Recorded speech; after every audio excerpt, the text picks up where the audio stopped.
Vamos lá, gente, vamos retomar.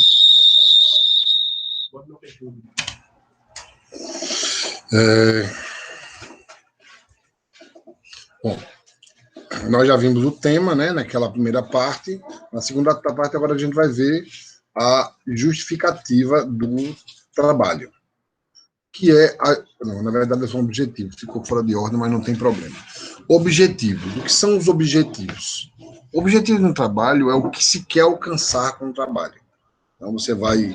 A diferença é que você vai argumentar de forma textual, de forma de uma apresentação de argumentos e o que você quer alcançar. E essa forma de como você quer alcançar, você usa o verbo no infinitivo, aquele que termina em R. E aí eu vou dar uma lista para vocês dos verbos que podem ser usados.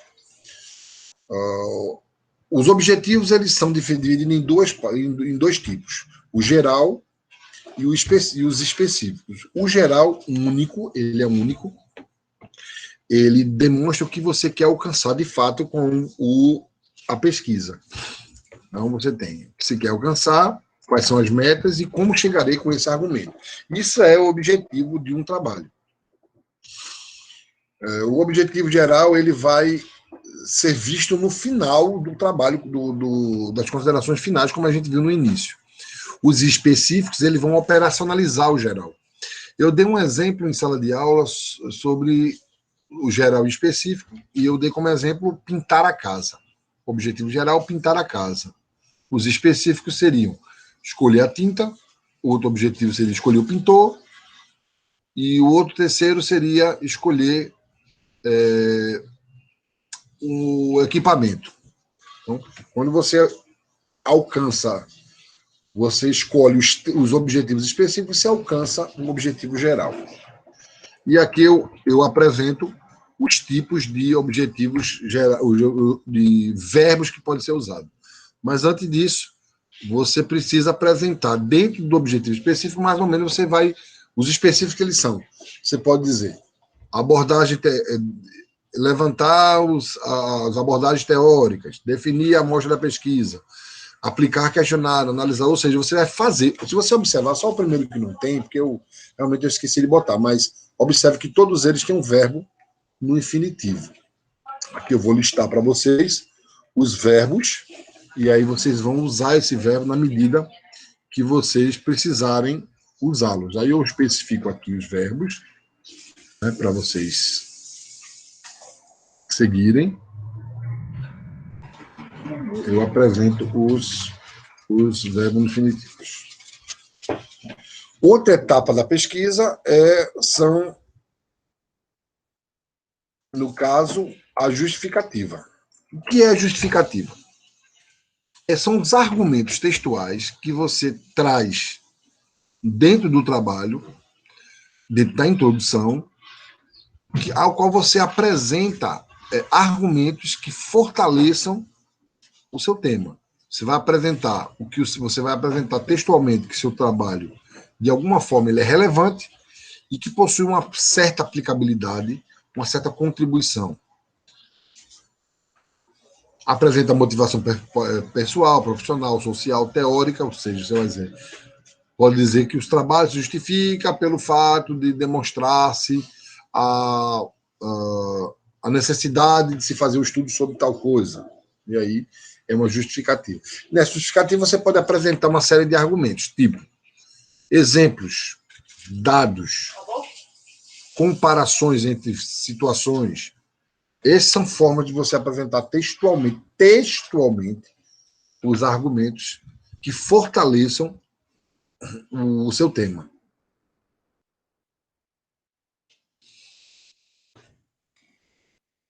E aí você tem que mostrar exatamente que seu trabalho é relevante, seu tema é relevante, apresentar os pontos positivos a serem abordados, as vantagens e benefícios desse tema. Você tem que apresentar de forma textual. Na segunda unidade, eu vou apresentar a forma de vocês fazerem a produção textual desses elementos.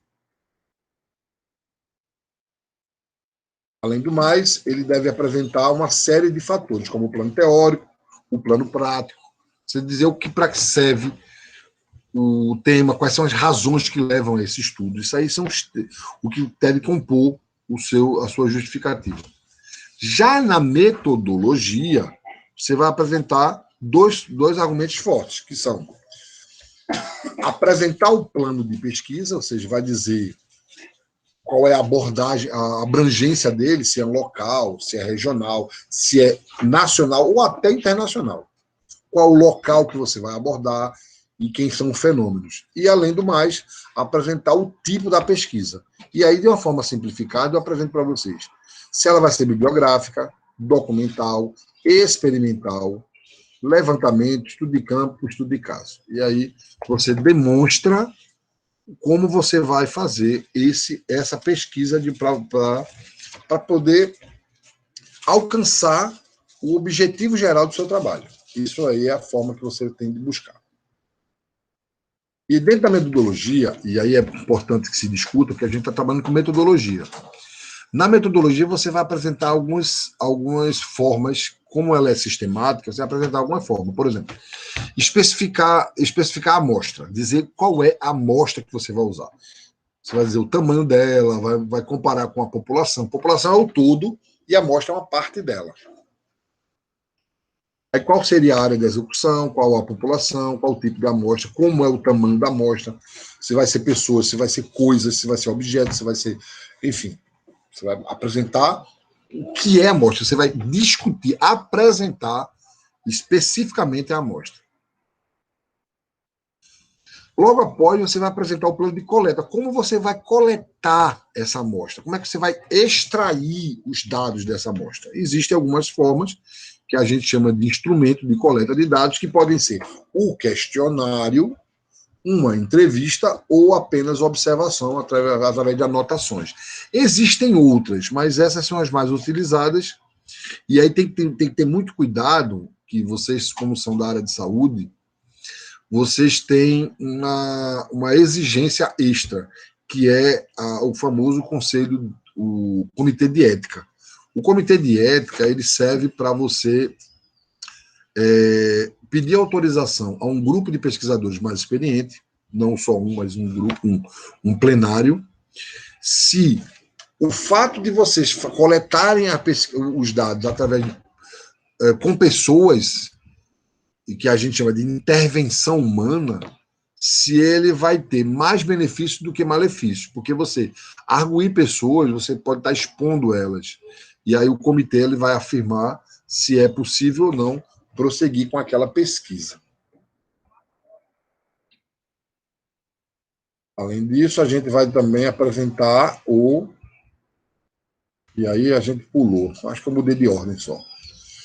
E aí, dentro do plano de coleta, você tem o questionário, e aí eu vou apresentar alguns pontos positivos e negativos de cada ferramenta, né? Você tem a limitação do questionário, que ele é muito limitado, as perguntas elas são do tipo abertas e fechadas. Abertas é quando você deixa ele responder, pouco aconselhado, mas em alguns casos é necessário.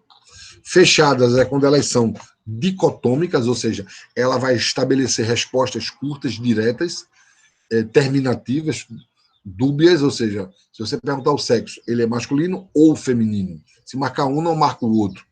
Quando a gente fala dicotômica, ele lembra dois, mas eu não quero só que vocês entendam como dois. Ele é uma pergunta cuja a resposta anotada ela elimina a possibilidade de anotar outras. O exemplo que eu dou é se você fizer faixas etárias. Se você fizer opções de faixas etárias, você estabelece de 17 a 22, 17 a 21, de 22 a 25, de 26 a 30. Se a pessoa marca um, ele pode ter 10 faixas etárias. Mas se ele marca um, ele não marcará as outras, porque as outras elas foram anuladas por causa disso. Na questão de múltipla escolha, ela é quando você faz uma pergunta onde o respondente pode optar por marcar mais de uma alternativa. Tá? porque aí você enriquece seu questionário, porque você, dentro de uma pergunta só, você tem diversas possibilidades de avaliação. Outra ferramenta é a ferramenta de observação. A gente tem um mecanismo chamado for groups, que é para grupos. Você estabelece um tema, você escolhe um grupo, pode ser diversificado, pode ser pontual, pode ser exclusivo, pode ser homogêneo ou heterogêneo. E você lança uma pergunta e observa como a discussão deles. E essa discussão ela vai ser observada. Ou você aplica, por exemplo, um medicamento em um placebo em outro e começa a observar quais são as reações de ambos. Porque, às vezes, a pessoa toma um medicamento e tem uma reação só psicológica. E por isso que dar o placebo também é necessário, porque se você não tem... Como é que a pessoa tem uma reação tomando placebo? Então, só quem sabe quem está dando placebo é quem está executando a pesquisa. E tem entrevista. A entrevista ela é uma forma de você coletar informações mais profissionais do respondente. Aí é o que eu estou explicando, os pontos, as vantagens e desvantagens de uma múltipla escolha, de uma dicotômica. Eu não vou pontuar isso cada uma, mas é bom você deixar guardado esses pontos, tanto as formas como os pontos positivos e negativos, para poder entender no futuro qual é a sequência que você deve usar e em que ponto você vai escolher. Ainda tem um outro tipo de formulação de instrumento de pesquisa, que é dentro do questionário, que é a tabela Likert. Eu não apresentei no slide, mas eu expliquei, que é quando você dá intensidade à resposta. Você pergunta, em relação à aula do professor Almar de metodologia da pesquisa, você considera 1, péssima, 5, excelente, 3, boa, que é no meio. Aí você tem, entre 1 e 5, você tem essas graduações. E aí, se você deixar isso para o respondente marcar, ele vai achar muito claro e vai entender que é boa, mas não é tão boa. Não é excelente. Não, é péssima. Então, ele vai graduar. E quando você analisa essa graduação de resposta, você tem uma riqueza de informações extraídas a partir desses dados. Outra etapa da pesquisa é a revisão de literatura. O que é a revisão de literatura? É leitura. É quando você separa o material para ler. E eu quero antecipar para vocês que na segunda unidade, sem leitura, vocês não fazem um artigo. E aí, como vai ser em dupla ou em trio, eu estabeleci trio, não foi isso? Não me lembro, que eu acho que vocês têm 24. Ou foi dupla ou foi trio? Não me lembro. Está gravado, mas alguém lembra? Foi dupla e trio, professor. No máximo trio, não foi? Isso. Eu tenho essa ideia. E aí vocês vão fazer em trio, e aí eu sugiro, eu meio que exijo, que cada componente da dupla ou do trio leia pelo menos 3 documentos do assunto. Claro que vocês ainda vão decidir o assunto. Quando decidirem o assunto, a gente vai decidir juntos. Quando decidirem o assunto, pode coletar os dados. Eu vou ensinar vocês a fazer pesquisa sobre isso. E ao coletar esses dados, separar esse material, vocês vão ler o material e aí fazer apontamentos, que a gente chama de fichamento. A gente vai falar ainda hoje. Revisão de literatura é fazer leitura científica do assunto. Quem já escreveu, quem já falou sobre o assunto, o que já foi abordado para não repetir, ou repetir, que também pode, de uma forma mais dinâmica. E eu costumo dizer também, dentro das minhas aulas, que às vezes você pode fazer ler um artigo e você assim mesmo, você fazer a mesma coisa que o artigo fez, só que com outros autores, por exemplo. Você pode usar outros autores, você pode usar outra abordagem, uma abordagem ao contrário do que o autor original abordou. Identificar o que está faltando nesse trabalho. E aí você pode fazer... tipo assim, eu estou lendo um artigo sobre cárie oculta.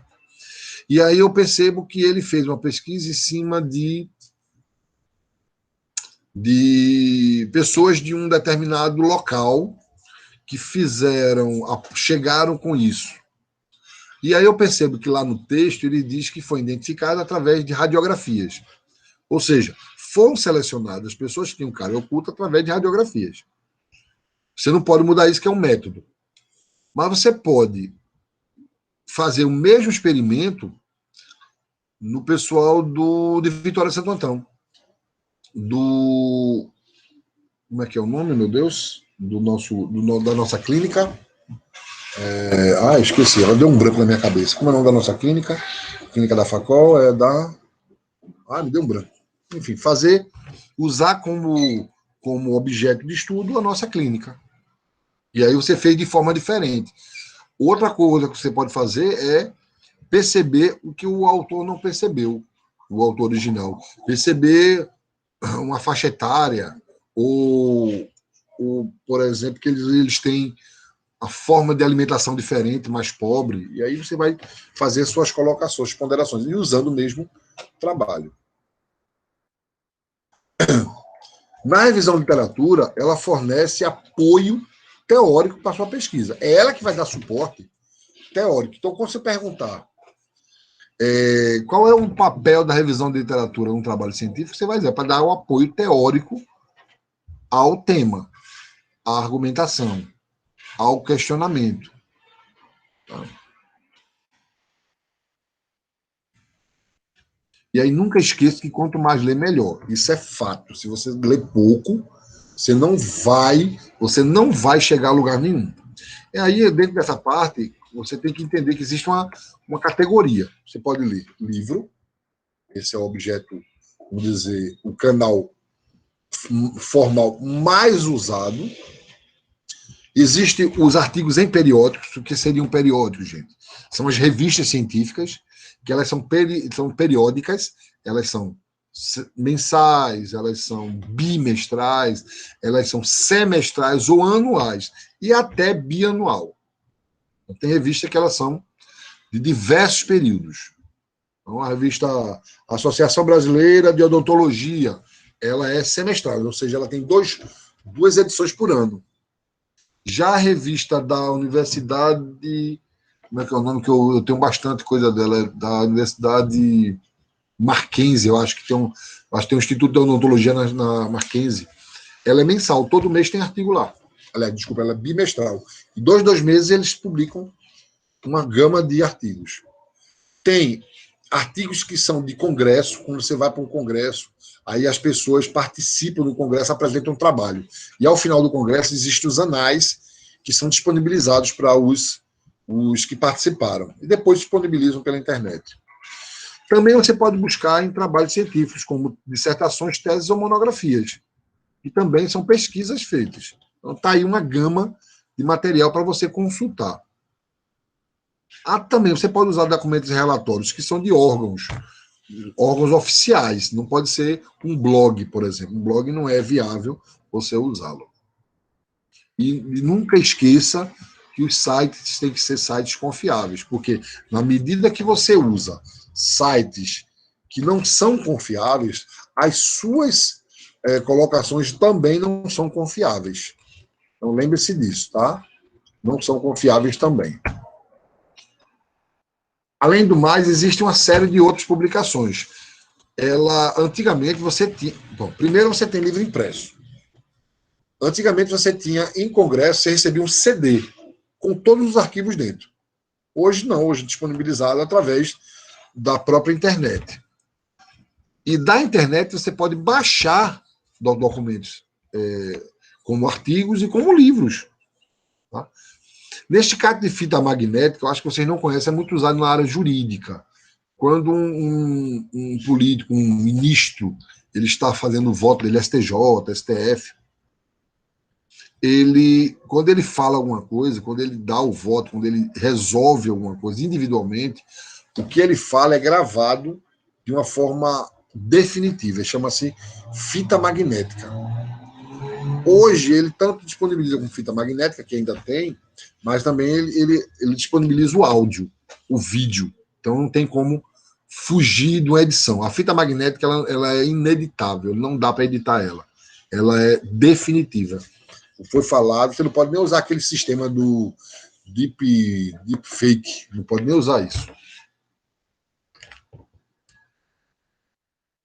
E aí, o que eu quero que vocês aprendam, e aprendam cada vez mais, é fazer uma coisa chamada fichamento de texto, que eu ensinei a vocês em outra aula, em outras aulas, que fichamento de texto é quando você faz a leitura de um desses textos, livro, artigo, periódico, de modo geral, e você anota as observações do que o autor quis dizer, e não o que você entendeu do autor.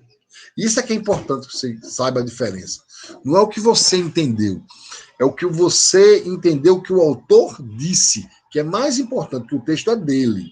Você tem que transcrever o corpus tema do que o autor diz. O tema central, transcrever isso todo subdividido como está no texto. Por exemplo, se você pega um artigo e tem lá o artigo, capítulo 1, introdução, capítulo 2, fundamentação teórica, capítulo 3, materiais e métodos, quando você fizer o fichamento, ele tem que estar nessa mesma divisão.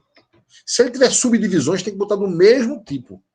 Ele tem que ficar com os mesmos títulos e subtítulos e você escrevendo no meio. É claro que você pode transformar umas 20 páginas em 5 páginas, porque você vai botar os pontos-chave. Além do mais, é no momento esse momento que você separa as citações diretas que você vai usar no seu texto quando escrever. Se você quiser, por exemplo, montar um seu texto e você lê um livro, e você marca, está na página 17, tem essa fala do autor Zé das Cunhas, e eu vou querer usar. E você transcreve essa aí, botando o número da página para você botar no seu trabalho. Isso é isso que eu acabei de dizer. E aí a gente vai com uma sequência agora de informações que a gente vai finalizar a aula da gente falando das referências de um modo geral. Começando com citação. A citação ela pode ser direta, indireta, citação de citação e notas de rodapé. Esses são os 4 tipos de citações de texto. O que é uma citação? As citações elas estão explicadas na NBR de 2018, tá? Ela está desatualizada, mas eu tenho atualizada. Ela está na NBR 10.520, de 2000, eu até vou botar aqui, vai ficar mais atualizado. Ela está na NBR. Na NBR. Eita. 2018. Ok. E aí, o que é as citações? Direta. O que é uma citação direta? É quando você transcreve literalmente o que o autor disse. Não é o que ele quis dizer, é o que ele disse. Você vai escrever ipsiliter, o que o autor disse. E aí você tem que destacar o texto que não é seu, é de outra pessoa. Então você destaca. Quais são as formas de destacar? Primeira é colocar ele entre aspas. E aí eu vou explicar qual é a diferença. Porque existe citação direta longa e curta. Na curta se coloca entre aspas. Na longa você faz um recuo e destaca ele no meio da página. Exemplo aqui, ó. Você, como eu disse, o que o autor quis dizer foi isso. Ele disse, Vieira disse, a obra de Vieira de 1998, na página 5 ele falou essa frase aqui. Então, você vai destacar, está destacado no texto que não foi você que disse. A indireta, ela quer dizer que o que o autor quis dizer com as suas palavras. Lembre-se, você não vai simplesmente botar sinônimos. Você vai reescrever o que o autor disse e você vai transformar o que o autor disse em palavras ditas por você. Você vai reescrever. Não esqueça de que você não pode mudar o que o autor disse. Você apenas vai reescrever com suas palavras. Neste caso, você não precisa colocar o número da página, porque você não vai encontrar. Exemplo aqui, o autor disse a mesma coisa, não tem página, porque ele não quis dizer isso, ele não disse exatamente isso, ele disse parecido. Ele disse O que eu entendi que o autor disse foi isso. Citação da citação é quando você, ao ler um livro, ao ler uma obra, um artigo, um livro, você percebe que este autor que você está lendo citou alguém, um terceiro. Esse terceiro você não tem acesso, por ser difícil, por ser uma obra estrangeira, por ser uma obra clássica, ou seja, bem antiga, e você não tem acesso. Você pode extrair essa citação para você. E, para isso, você tem que usar a expressão latina chamada apud, que significa citado por, para colocar uma menção. Também não é seu. Como não é seu, você tem que destacar. Como é que você destaca? Potter, o autor Michael Potter, ele, no texto dele, ele falou, o Michael Potter, deixa eu trocar aqui a bateria. Pessoal, espera só um pouquinho que minha bateria está se acabando. Vou ligar aqui rapidinho.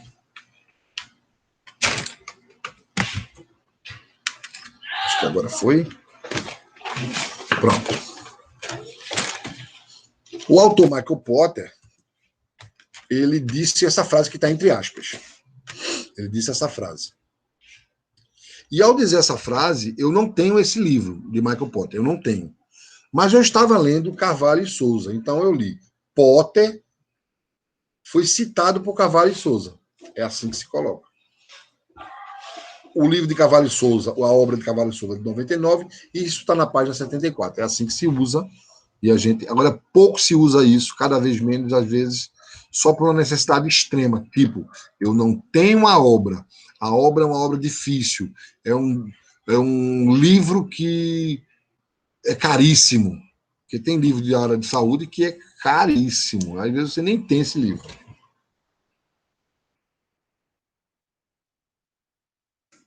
E aí vamos ver de novo como é que se coloca, como é que são essas citações no texto. Quando a citação direta ela é curta, ela é até 3 linhas, você mantém o texto colocado no corpo, a citação no corpo do texto.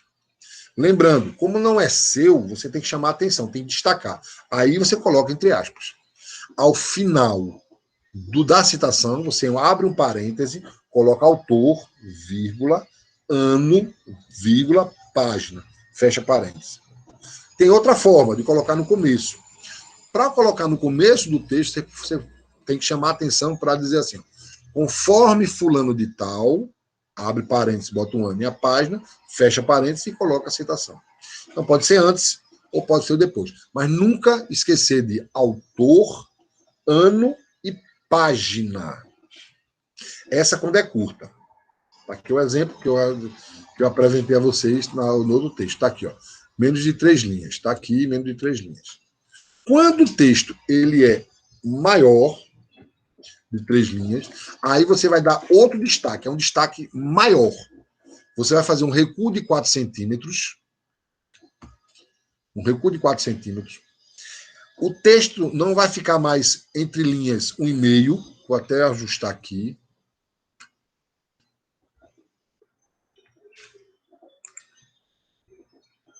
Vou ajustar aqui.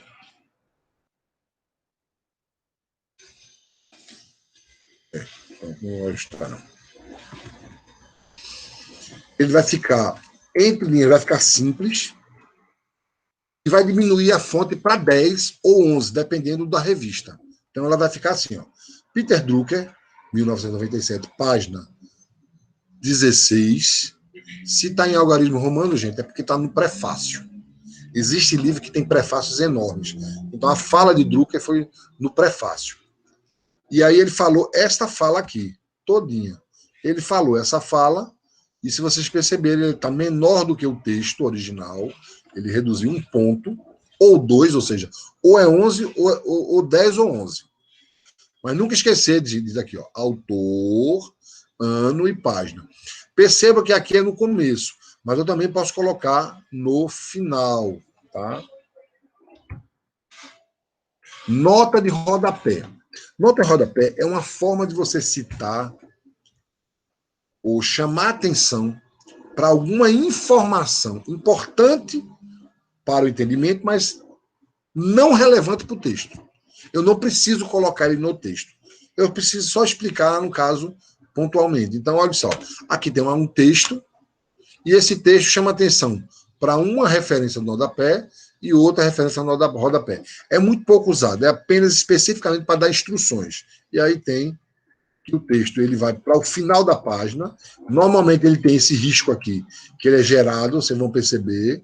E aí ele vai dizer, ó, o 1, ele significa isso, o 2 significa isso. Está fazendo menção a ele. Aqui eu vou apresentar para vocês alguns usos que você nem vai usar tão cedo na tua vida. Apenas vai usar alguns. Você, no máximo, vai usar esses 3 primeiros. O APUD, que é o citado por, o idem, que é o mesmo autor, ID, e usada na mesma página, tem que ficar na mesma página, porque ele vai ficar... É tipo assim, usei o autor uma vez, na mesma página usei o autor de novo.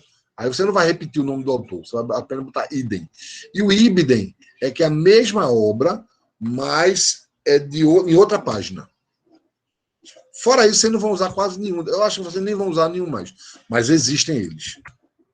Se eu vou usar isso, provavelmente não.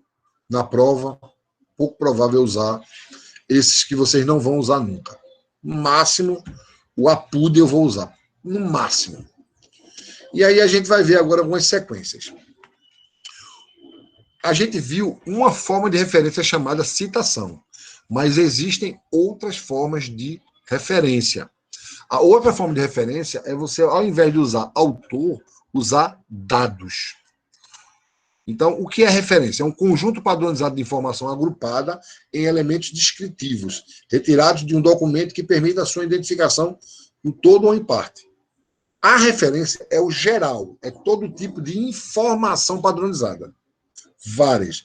Então, ela se inclui citação, direta ou indireta, ou citação ou nota de rodapé. Ela também significa tabela, gráfico, figura, ou ela tem simplesmente a apresentação de autores. Então, a expressão referência é um conjunto de formas padronizadas de informações agrupadas que você apresenta. São vários. Neste caso, a gente vai apresentar os autores. Como é que se apresenta os autores? Desta forma. De essenciais e complementares. Esses elementos, eles estão presentes em qualquer obra que a gente já viu em outras aulas. Os elementos essenciais são aqueles que são obrigatórios, que são o nome do autor, no formato que eu ensinei a vocês, nome científico, o título da obra completo, se ele tiver subitem, subtítulo, se ele tiver edição, se ele tiver o tipo da edição ampliada, revisada, atualizada, o volume, toda a informação da obra. Toda a informação da obra. Né? Título, edição. Aí depois vem para o local, qual foi a cidade que foi editada aquilo lá, que no caso você já vai dizendo o local da editora e a data, no caso apenas o ano da obra. Quando você não tem esses elementos, você vai substituir ele no futuro pela parte eletrônica que a gente vai ver ainda hoje. E existem os elementos complementares, que são, por exemplo, ISBN, o tipo do fascículo, às vezes você tem uma revista dizendo volume 2, fascículo 5, aí tem os nomes técnicos estão lá disponíveis. Agora, lembrando que se você usar elemento complementar nas obras, você tem que usar em todos eles, tá? Não pode botar em um e outro não.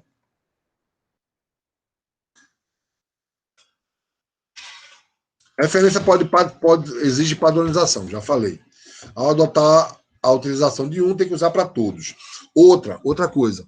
Nessa padronização, você tem que negritar, tem que colocar em negrito algumas partes da referência. Na maioria das vezes, você vai chamar a atenção, deixar em negrito o título do livro. Quando é uma revista científica, você vai deixar em negrito o nome da revista. Presta atenção. Quando é livro, você negrita o título do livro e não o subtítulo. Por exemplo, às vezes tem um subtítulo. Só o título do livro. Quando é revista científica, quando é periódico, você chama atenção, você negrita apenas o nome da revista. A gente vai ver aqui mais na frente. Aqui, ó. Quando é livro, sobrenome do autor e o prenome. Aí você já tem o autor. Título, observe que ele já está em negrito. Subtítulo, não está em negrito. Você pode colocar o tradutor, de quem foi que traduziu.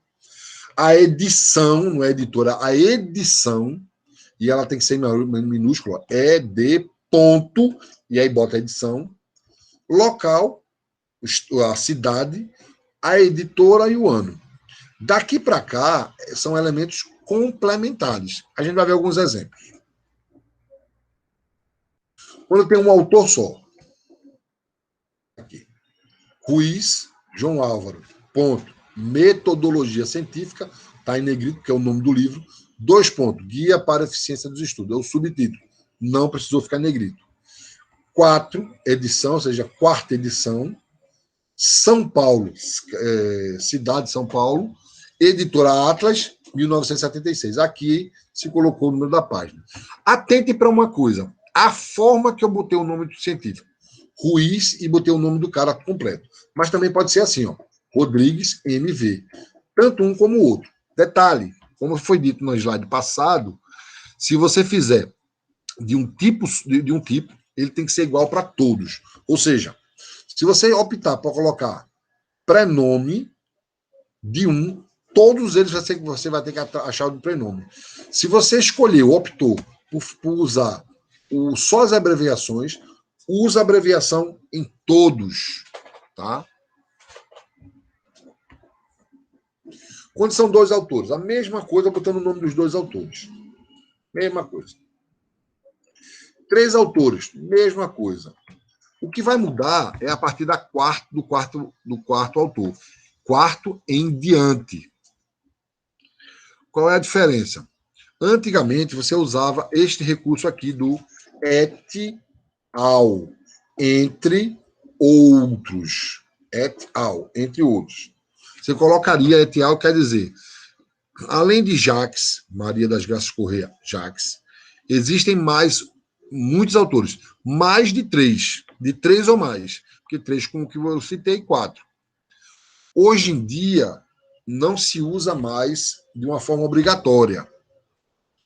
Você pode colocar até 5 autores o nome de todo mundo.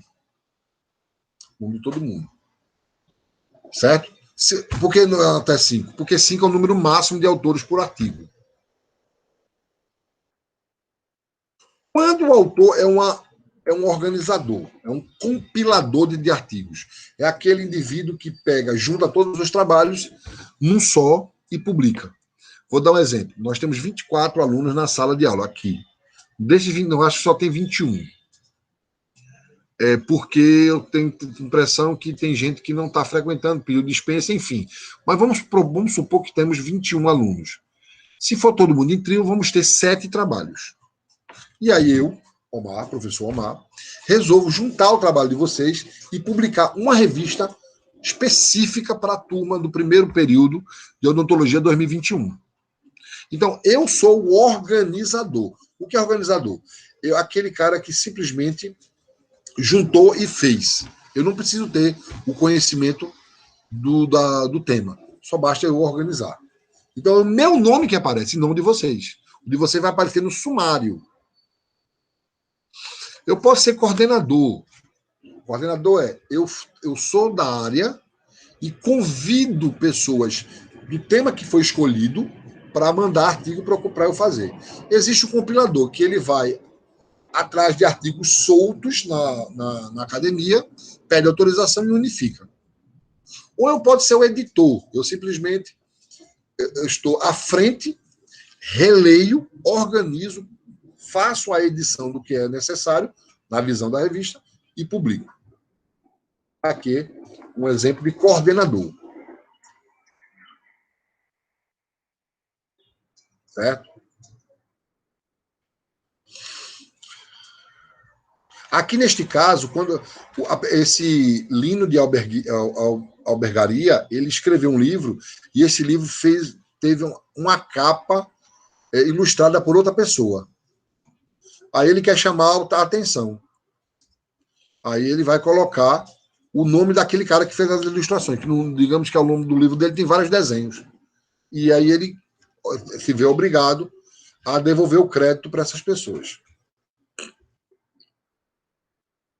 Quando o autor não é uma pessoa, e sim uma entidade, você vai colocar o nome da entidade, ó, Associação Brasileira de Normas Técnicas, ou simplesmente a BNT, Universidade de São Paulo, ou USP, Congresso Brasileiro de Biblioteconomia, e quando for algum órgão federal, lei, legislação, Ministério da Saúde, você vai ter que botar Brasil, porque ele é um órgão federal. Então, sempre começa Brasil, Ministério do Trabalho, Secretário de Informação, ou seja, se for um órgão do Ministério da Saúde, vai ficar Brasil, ponto, Ministério da Saúde, ponto, e coloca a secretaria desse ministério. E aí você apresenta as informações. E aí, gente, quando vocês vão usar bastante isso, quando você não tem o autor conhecido, você vai começar pelo título do trabalho. Você está lá, lê um relatório lá, relatório diagnóstico da pandemia e seus efeitos na saúde bucal.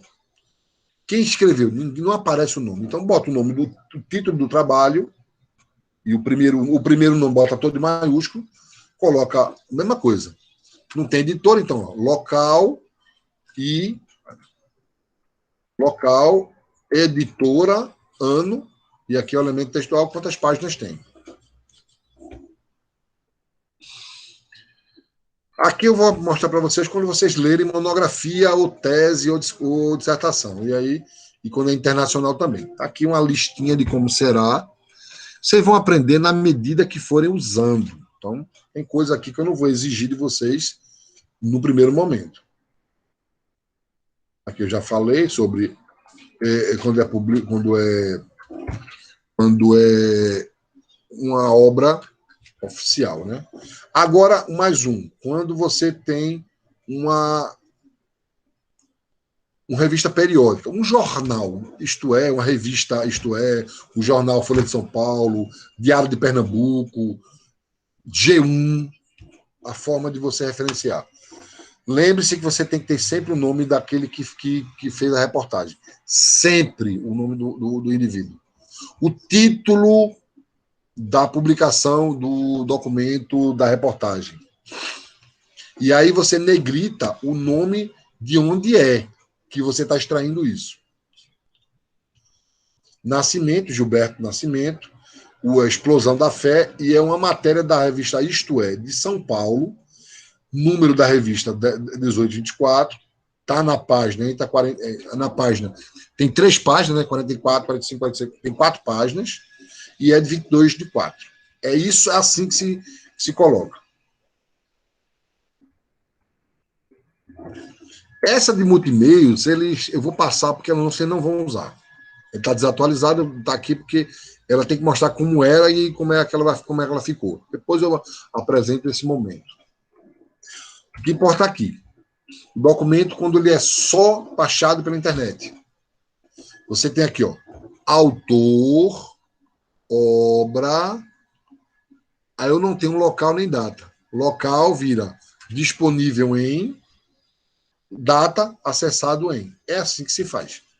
Veja, a sequência exata é autor, obra, local e data. Autor, o nome do autor ou dos autores, até 5, né? Obra, o título do trabalho, subtítulo se houver, edição se houver, volume se houver, número da revista se houver, tudo se houver, você bota. Local, de onde veio aquilo ali, editora daquele lugar, você não tem. Data, o ano, você não tem.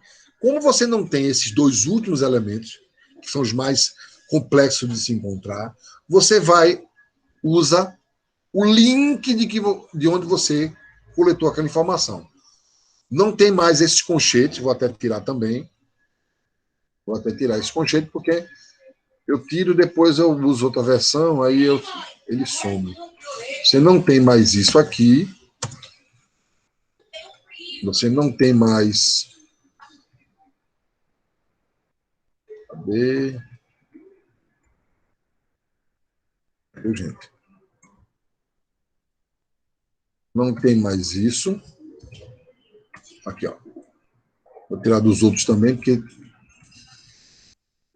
Ou seja, antigamente você colocava entre esses símbolos de maior que e menor que. Hoje não. Hoje mais não. Antigamente você botava. E... Antigamente você botava. Agora você não bota mais. É simplesmente disponível em, acessado em. Pronto, acabou-se. Não se faz mais nada. É assim que se disponibiliza. É assim que, na maioria das vezes, vocês vão usar. Vamos ter certeza de que vocês aprenderam. Autor, se você olhar direitinho, está aqui, ó. Moura, Gerson Moura, obra, citação de referência de documentos eletrônicos, ponto. Eu não tenho local nem data. Disponível em... É só copiar e colar lá do link. Acesso em... Data. Lembrando que o mês são as 3 primeiras letras, todo minúsculo. Jan, Fev, Mar, ABR. Só maio que você bota todinho. Maio. Só maio que você coloca todinho. M-A-I-O. Somente esse. Tudo do jeito que está aí, maiúsculo. Aqui, só maio que vem o nome completo. O restante é todo abreviado. De novo, tem outro negócio aqui. Deixa eu tirar esse maior que, menor que.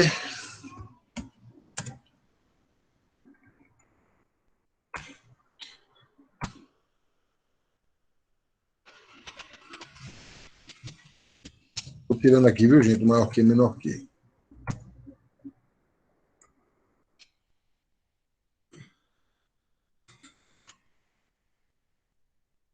Certo?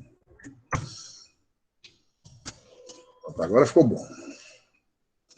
Então, ele não tem mais o conceito. Está aqui do jeito que vocês, que eu acabei de dizer para vocês, vai ficar local e data. De uma forma geral, e aí é umas coisas mais pontuais. Se você tiver cidade local que tiver o mesmo nome, aí você tem que botar o estado. Se você não tiver como localizar, por exemplo, o local, o nome da editora ou o ano, aí você tem como botar. Tá aqui. Se você não encontrou local, bota sim loco, sem local. E aí o S maiúsculo e maiúsculo. Se você não sabe a editora, SN, Sine Nomina, tudo em latim. E aqui, quando não tem o ano de jeito nenhum, você tem várias formas de você dizer qual é o ano aproximadamente. Este caso também vou consertar agora, que também houve modificação. Deixa eu botar aqui para vocês entenderem.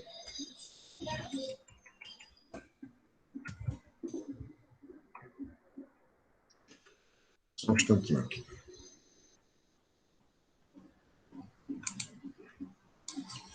Vou mostrar a vocês como é que ficou.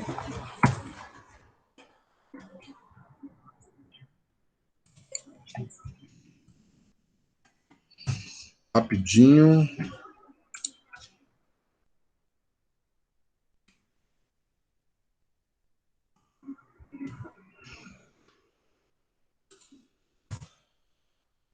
E aqui também.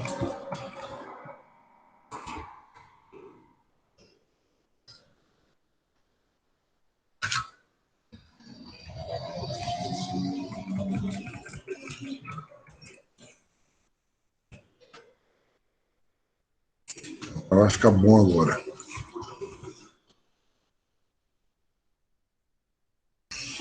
Vou mostrar a vocês. Antigamente, a gente fazia o seguinte.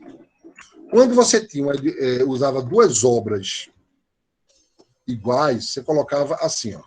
Essa obra é igual, do autor é igual. Aí você colocava um risquinho com 6 espaços, ao invés de botar o nome do autor. Hoje mudou. Tem que botar de novo o nome do autor. Completo. Não bota mais o tracinho. Eu vou até colocar ele em vermelho para chamar a atenção que não está mais usado. Vou botar aqui. E aqui também, vou botar que não está mais usado.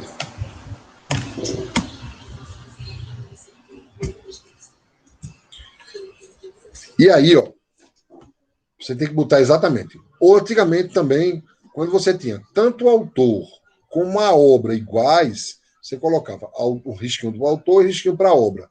Também não se usa mais. Se usa completamente. Então, ele vai ficar esse é o termo, esse texto e esse texto. Não vai mais usar essa forma aí que agora parou de ser usada. Tá?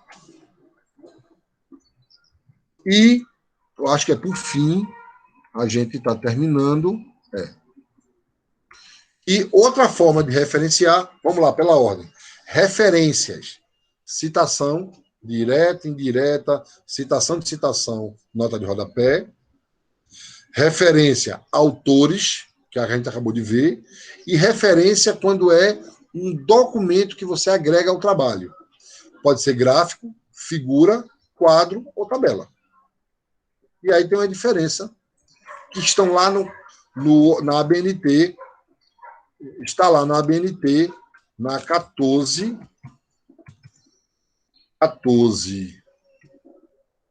do 724, dizendo que figura, tabela e quadro. Essa foi a nossa aula, que eu chamo de revisão para a nossa prova. Alguma pergunta? Professor, e esse trabalho que o senhor falou que ia passar?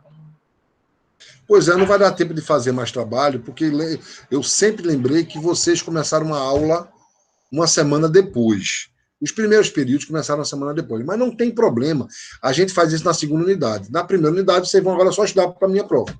Não tem mais atividade nenhuma. Hoje mesmo vocês só vão responder chamada, responde a chamada e sai. Hoje não tem mais atividade nenhuma. Eu quero que vocês estudem os slides e esse último foi uma revisão. Foi bom para as pessoas.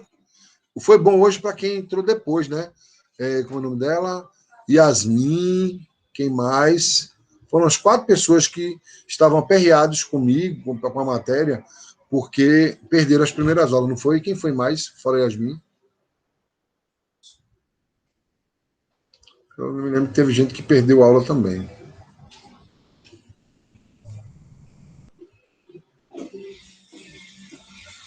Quem foi?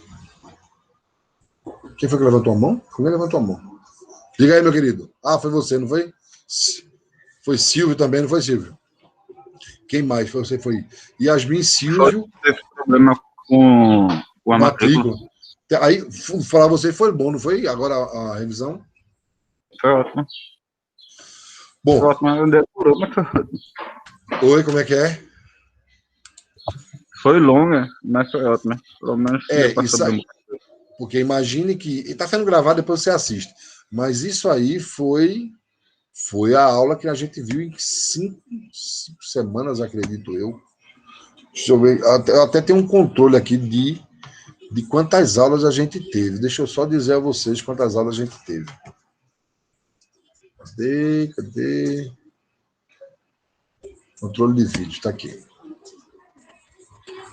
Vou dizer a você, hoje seria o 7º encontro da gente. 7º encontro. Só que com você foram 6 encontros. 6 encontros de vocês. Tá? Foram apenas 6 encontros. Todo mundo foram 7 aulas com hoje. Hoje vocês foram 6 aulas, tá certo? Então, eu vou ficar aqui. Deixa eu ver uma coisa aqui rapidinho.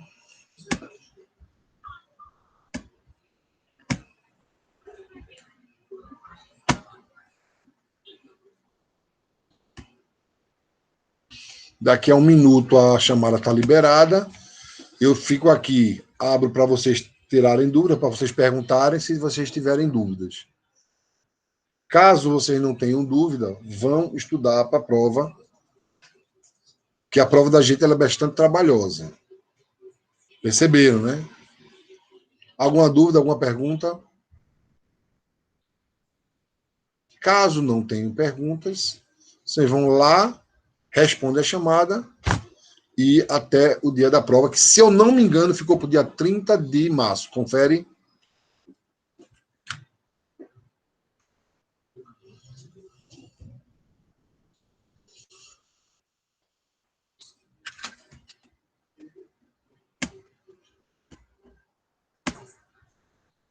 Gente, alguma pergunta, gente? Brenda está me dando já o aval. Se vocês não tiverem perguntas, nenhum questionamento, nenhuma colocação, fiquem com Deus. Estou cancelando aqui interrompendo a gravação. Valeu, professor. Fica com Deus também. Boa semana.